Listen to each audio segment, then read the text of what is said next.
Na makakausap po natin ang mismong chairman ng National Commission of Senior Citizen, si Attorney Franklin Quijano, kaugnay po sa iba't ibang mga usapin, lalo ho ngayon at pinagdiriwang mga kabombo ang Elderly Philippine Week. Magandang umaga at welcome sa Bombo Radio Philippines, Chairman Attorney Franklin Quijano, Chairman. Good morning po. Good morning sa lahat at have happy Elderly Filipino Week celebration. Si Bombo Genesis po ito, Chairman. Kasama ho natin ang ating katandem, si Bombo Beverly Rico. Okay. Chairman, ngayong araw ho ay, o ngayong linggo I should say, no, ito hong Elderly Filipino Week. And given yung mga challenges na kinakaharap po ng marami mga senior over the past years, no, kamusta ho yung monitoring ngayon ng National Commission of Senior Citizens sa mga karampatang mga benepisyo, mga privilege, mga pension ng mga elderly Filipinos natin? Chairman. Well, actually, ang hinikayat natin, hindi lang yung monetary benefits, pati yung non-monetary. Kaya nakikita nating pinakamahalagang non-monetary benefit ay pinopromote natin ngayon na Bombo Genesis, yung annual regular medical examination. Okay. Alam mo, nag-download ang ating pamahalaan, nag-download si President BBM ng 43 billion ang lahat ng mga senior citizens ay magkaroon ng annual regular medical, dental, optical at ear examination. Ito ay mahalaga para sa senior citizens dahil pagka yung health condition ng senior citizens ay masisiguro, kung alam ng ating pamahalaan, alam ng pamilya ang health profile, natural yung magiging programa for the health ng mga senior citizens ay masisiguro. So, we would know how to do exercise. Kasi kung hindi tayo nag-exercise sa Genesis, magiging therapy na yan. Iba na ang mag-exercise sa katawan natin. At kailangan ng diet at kailangan ng maintenance medicine. So kung ang lahat na senior citizen, imagine there are more than 11 million senior citizens, Bombo Genesis. Kung ang lahat na senior citizens ay may alam natin ang health condition, then the family will be better off.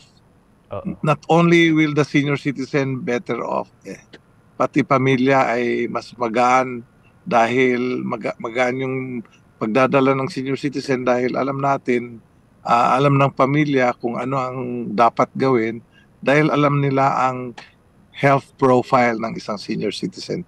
So these are the things that we hope our local governments and the national government will give, yung non-monetary benefits. Of course, when we talk about the monetary benefits, tinatrack natin ang 500 ng indigent senior citizens ay magiging 1,000 na starting next year, January. Opo. Actually, yung effectivity ng law is March of this year. And therefore, sana mag-umpisa yung 1,000 sa April to December. But siyempre, dahil nga sa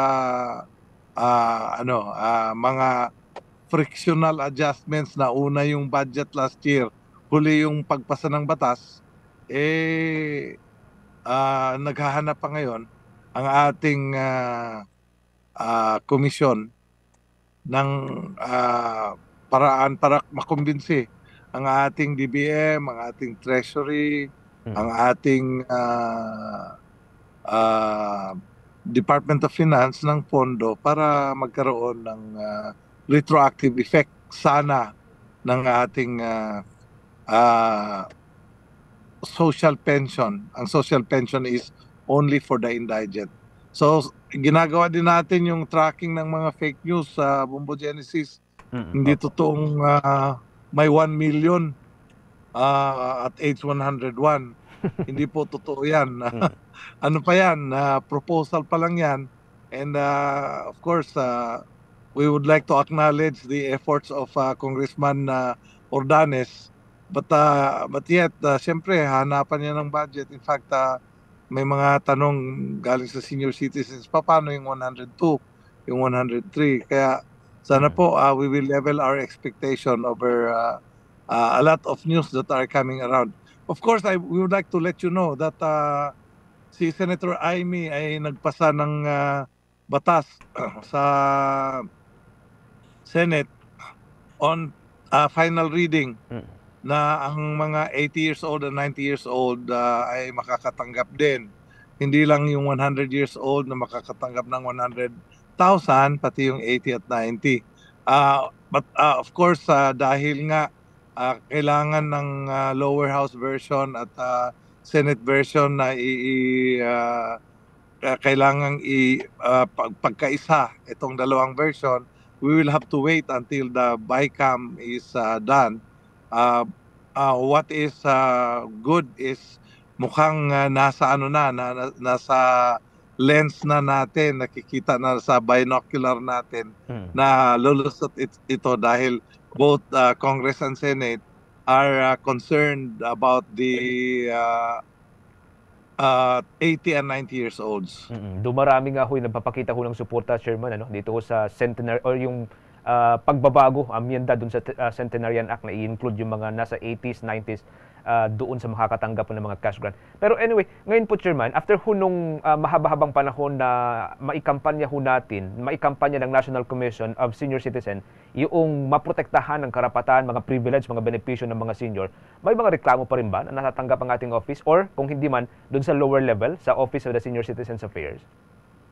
Well, actually, Bombo Genesis, ang papel ni National Commission of Senior Citizens na inatas ng batas is really find ways to support the senior citizens. Kaya hindi po natatapos yung mga reklamo. Unang-una, yung reklamo doon sa mga discounts at benefits dahil may mga tindahan at parmasya at mga malls pa rin na hindi nag-o-observe ng discounts. Kaya sana magkatulungan tayo dito dahil hindi lang ang OSCA ang dapat gumawa nito, hindi lang ang mayor, kundi ang mga senior citizens mismo dapat magsumbong at para mabigyan pansin. May mga reklamo pa rin patungkol sa social pension na may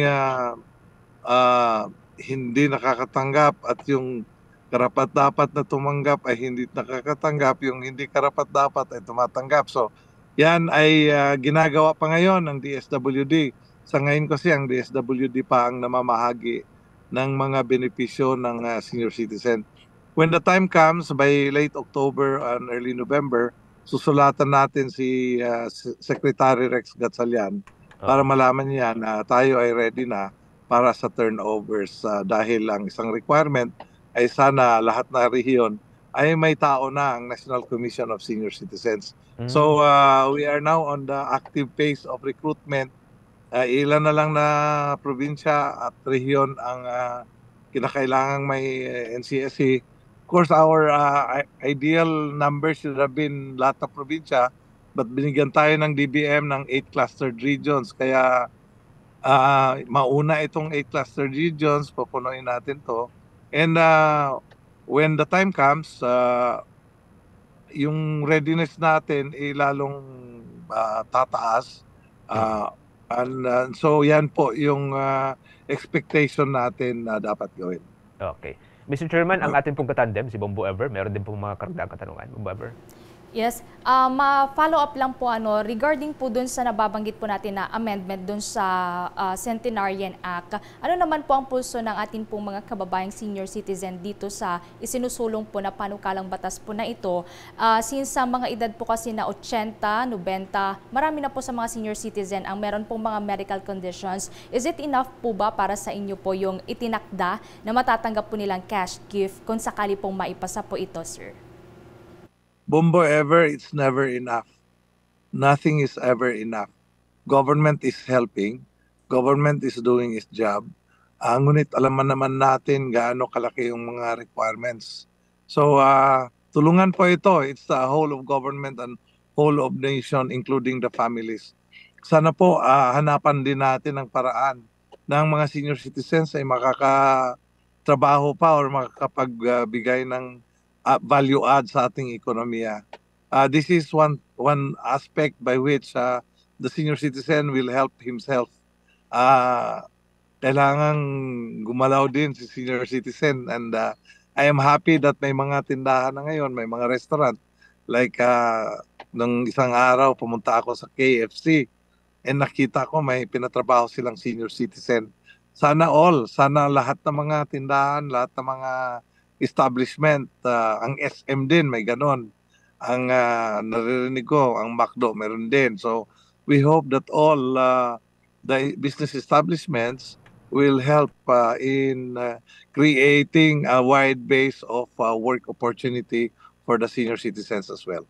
Okay. Madagdag ko na lamang po, malapit na rin po itong Barangay at Sangguniang Kabataan Elections.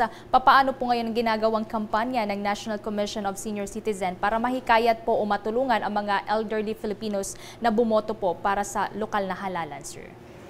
Well, we have an understanding with COMELEC. And I guess may priority lane ang mga senior citizens. Except that hindi lang mabilis din ang action kasi kailangan din ng batas.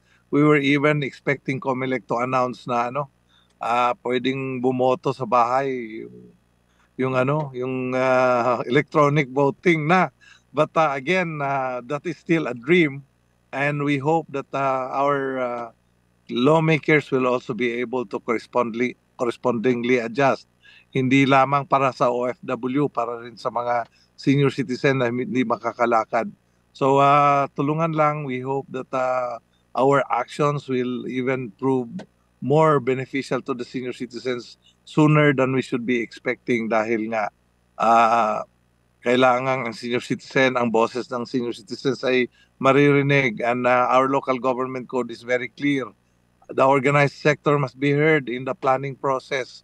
So sana po nang mapili na yung mga bagong opisyal, huwag niyo po kalimutan na may mga senior citizen na organisado at may mga plano sa organisasyon nila at may balak ngang tumulong sa development ng ating barangay at munisipyo. We hope that our local government will tap the senior citizens sa Bombo Ever. Okay.